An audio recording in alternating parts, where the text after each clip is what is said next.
we're back with another Common Desk Happy Hour, this time with a very special guest, Evan Stone.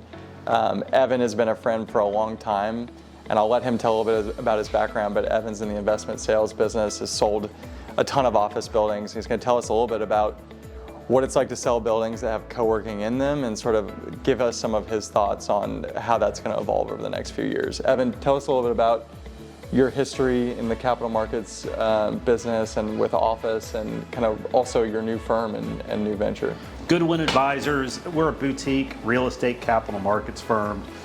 We were formed in early 2020. We're primarily office investment sales, but we're also doing an industrial sale leaseback right now. We're out in the market looking for equity for a large retail center in suburban Chicago. And we're in the early stages of recapping an office-related company here in Dallas. So we're doing a lot, and we're accessing the capital markets in different ways. We're having fun. Having fun. How many office buildings do you think you've been a part of, just transaction-wise, over the last couple decades of your career? It's been hundreds. Probably the largest transaction was a $500 million single-tenant portfolio. To the smallest was probably $3 million land sale that we did as an accommodation for a client. I think the fact that we've done large deals, we've done small deals in our respective careers, it just makes us better advisors, because we're not doing one thing in one market. Some of us are able to speak multiple languages, whether it's office buildings, hotels, retails, apartments. We're all around, finance people. That makes sense. Well, for today, we want to focus on office a little bit and focus specifically on flex office. So give us kind of your perspective on, you've been a part of a number of buildings that have sold that have had co-working deals in them, executive suites deals. What have you felt like are the primary value drivers, and what have you seen buyers respond favorably to versus maybe what have been detractors kind of in some of that experience? I think for a lot of investors, even if they're experienced, the co-working model tends to be something they're either very familiar with or they still are not entirely sure about the model. I think co-working's been around long enough, and I think the winners are starting to be well known versus the ones that don't really operate that good of an environment.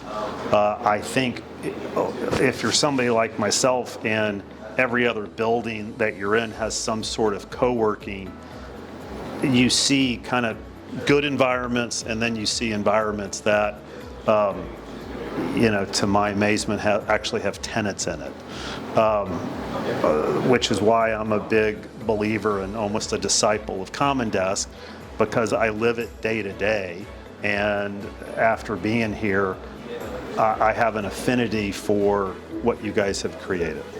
And as you talk to prospective clients, people buying and selling office buildings, have you noticed that the number of believers has gone up or down? I'm sure part of that follows the macro and what's happening with WeWork, what's happening with some of these big brands, but I'll say something kind of from the Common Desk perspective is, starting in 2015, 2016, there were a bunch of owners that really kind of almost laughed at the concept, and now some of those owners are partners with us, partners with Industrious, partners with some of the other large brands. It's been interesting to see, this idea of the guinea pig has sort of already been had, and now some of the laggards to experiment with flex office seem like they're coming in. Are you seeing that from prospective clients? Yeah, I think the newer, nicer co-working are all pretty well leased. You're seeing people that are in older spaces that are moving to newer space. I think some people are trying to copy to some degree what you guys are doing, but I don't think people are willing to go where you have gone because they don't quite understand it as well. But yeah, I think the better operators are getting more respect these days, absolutely. That makes sense. And tell us a little bit, we talked about this a lot, kind of this idea of 10%, 20%. It felt like a while ago the market was saying, hey, you don't want co-working flex office to be more than 10% of your asset. It feels like the ceiling is maybe 15, 20%. Where do you see it today? And do you think that is evolving at all in the future? I think somebody like Common Desk that operates under a management agreement, you guys have been around, you've been around long enough, you have a stellar reputation such that I think people take comfort in, I'm buying a building with Common Desk, I can't get a better operator, and so I think people view that favorably. But I think you guys certainly have a name that you should be able to get people over. You should be able to get investors to underwrite around it. So what I'm hearing from you is brand is pretty important if you're going to pursue an alternative structure like a management agreement. It can't be, even this location that we're sitting in today, 14555, let's say it's 95% full. If another operator were also 95% full and both were on a management agreement, Common Desk still might get maybe favorable treatment at sale because there's a broader portfolio, track record, and history to share with potential buyers? I think you get favorable treatment because of who you are. You guys aren't just a tenant, regardless of the structure. You guys add a certain, and it's a cliche, but coolness and hipness to the building that I don't know that other people can replicate. Your common areas are always activated, and you have younger clientele, you have older clientele. Very handsome older clientele. Thank you very much. You have creative people here, you have engineers, you have lawyers, you have real estate professionals. It's a very eclectic mix, and what I have seen, given the style, the common areas, it does draw people out of their offices. So when you walk around here versus some of your competitors, you're not walking through a mortuary where everybody has their door closed. Here people are interacting. And I think particularly for some of the entrepreneurial firms and some of the smaller companies that are here, being in a place of business where there's a vibe, where people are interacting, it makes them want to go to work. It makes them want to go to the office because they're not just in there alone. They're at work with everybody else, even if they're in different offices.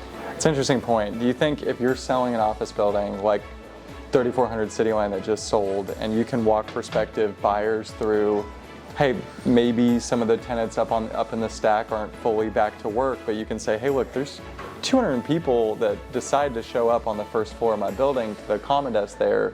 Clearly there's something about this building, not just Common Desk, that's really easy for a consumer to come to, and so we think more of your employees are going to want to come back as well. Absolutely. There's a positive aura about buildings where Common Desk are in.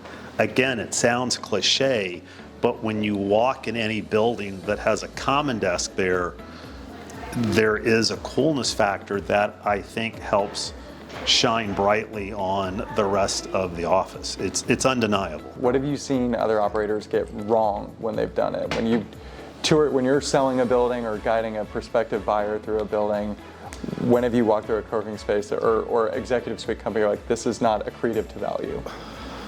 I think some of the operators, all they offer is space. They don't offer a sense of place. You guys have a lot of interaction to make it a fun place to come to work. So your tenants can meet each other. I think it's important. I think that really does help create difference between you and everybody else. I also think I've been in enough co-working that just the quality of the build out, it feels in some of them just cheap. Here it feels sturdier, it feels like it's got better permanence. Even the sitting areas that get used a lot are holding up. I just think for people walking around every day, they like to see quality. Well, Evan, I really appreciate your time. Thanks for joining us Absolutely. for happy hour. Thank you for having me. Appreciate your insight, man. Yeah, thank you.